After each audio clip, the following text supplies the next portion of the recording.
nó trồng phong yêu thiên trồng sai sờ lên sờ tổ nó cứ cho bé mình gì lứa khử nhá trâu nó va nó huyện mẹ va nó trâu tổ bờ nó tôi muốn nó chống cưng gò lên để bỏ nó cho nên sai chuẩn gì là sát tỏ này giấy lứa khử hoặc là mua nhiều mồm bùa chống cưng gò thêm một tông xi nữa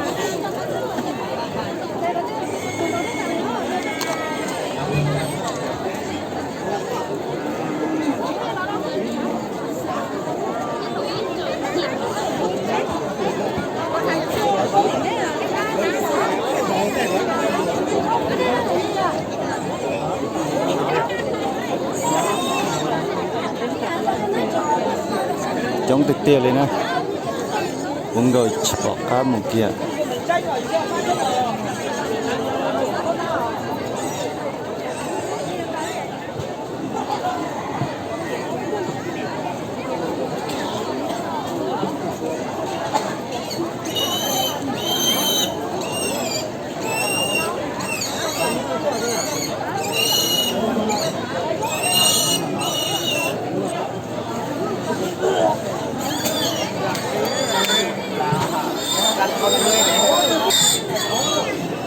nó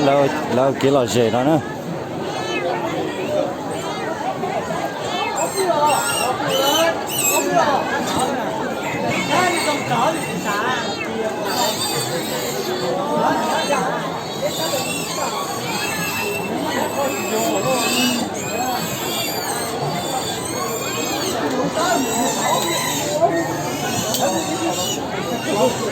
nó lâu kia là dễ đó nè thế sẽ là sai ở kia là dễ tự nhiên cái đó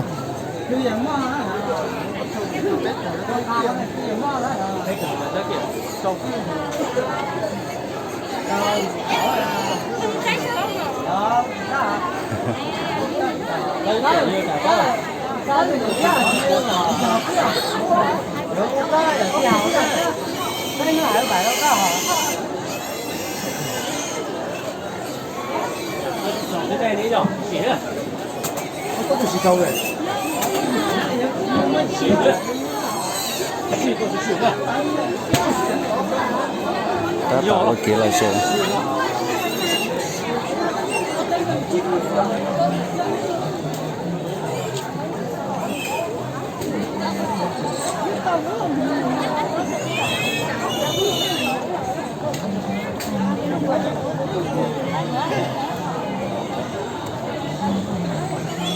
trong thực tiêu lên nước khử này chỉ bỏ cá một kia này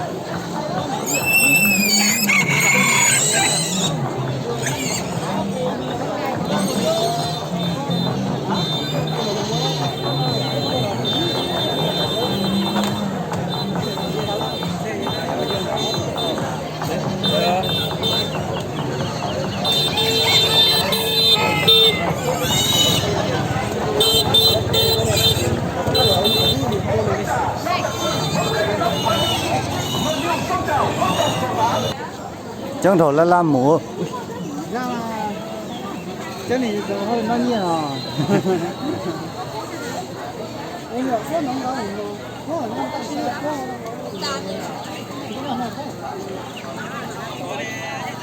ôi cái này đó đâu có lúc chưa sao giờ như còn như là cái lò còn như à có phải không cua là tàu tàu cái lò cái đó liền cua nữa ở lò tàu là có chả một cái lò mình bóc gì đó bóc gì đó chưa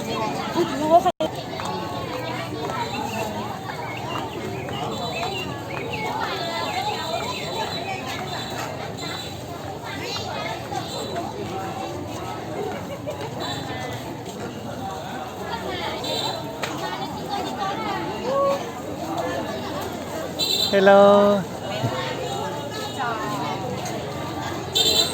nhớ xong giờ lo nhớ cho đi nhớ lấy chồng sách xe đó nè mua tên gì cơ ở nhà nó nói nếu có gì thì nè mua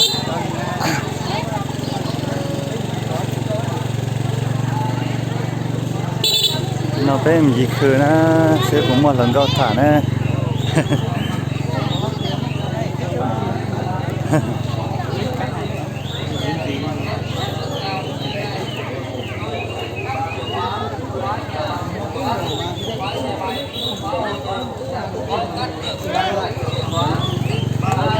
trong tia lên á đỡ khử nó